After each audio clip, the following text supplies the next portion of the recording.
With the threat of lone wolf terrorists, are we doing enough? Senator Kelly Ayotte is on the Homeland Security Committee. She joins us. Good evening, Senator. Good evening, Greta. Senator, do you know of any specific threats or anything that should in any way have us alarmed tonight, or as we beef up security, it's just because we see the world is increasingly dangerous? Well, I think, Greta, that what you see the Secretary Johnson doing, it's important in light of what happened in Canada, the terrorist attacks that we saw there. So in terms of what Catherine Herridge mentioned, it makes sense that we would beef up security, but we have to do much more. First of all, I think continuing to take the fight to ISIS and really to weaken them both in Iraq and Syria. And I think the airstrikes at this point have been tepid in that regard.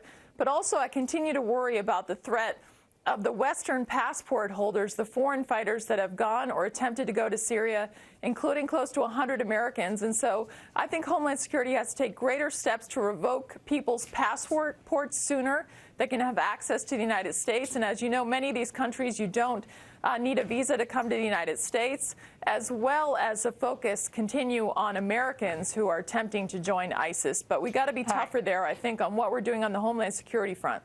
All right, so if we need to take the fight to ISIS, it obviously makes more of a sense to fight them there than here. That's a great idea. But you just heard Ambassador Jeffrey say that the Obama administration had been warned by ISIS last January or December and did not do enough, basically blew off the warnings, it appears. That's my term, not his. And then you've got the situation where we thought we got the Khorasan leader in September in those bombing attacks in Syria. Well, apparently that's not so.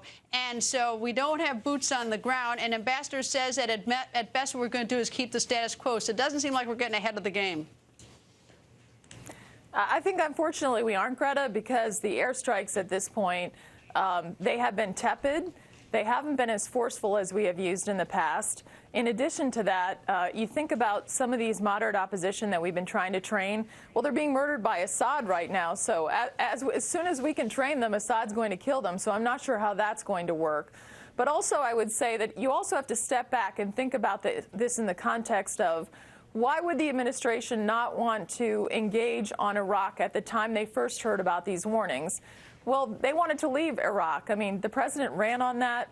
He didn't pursue the follow-on force there in the way that he should have. And so I think that's why they were late to this game. But we can't afford to do this any longer and to be late to these issues.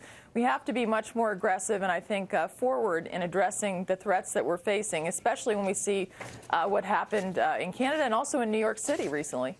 And even today, 30 people executed near Baghdad. Baghdad is looking, worse and worse. I think about 30 miles from Baghdad. But it's just getting worse there. Very close. I mean, exactly. The closing in on Baghdad, a deep concern. And we know how vicious members of ISIS are and what they have done and continue to do. We sure do.